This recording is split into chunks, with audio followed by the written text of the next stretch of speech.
ఈ లోకంలో సంచారం చేస్తున్న సమయాల్లో ఆయన యెరూషలేముకు వెళ్ళగోరినప్పుడు సమరయ మార్గం గుండా ఆయన పోవలసి వచ్చినని దైవ గ్రంథం సెలవిస్తూ ఉన్నటువంటిది ఉంది.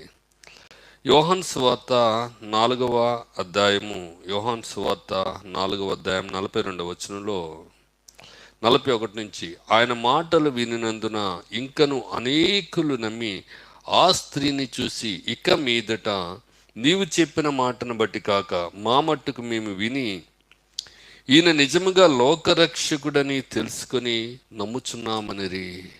ఈ సమరయ వాసులు అంటున్నారు, ఈయన నిజముగా లోకరక్షకుడు అని మేము నమ్ముతున్నాము, తెలుసుకున్నామంటున్నారు.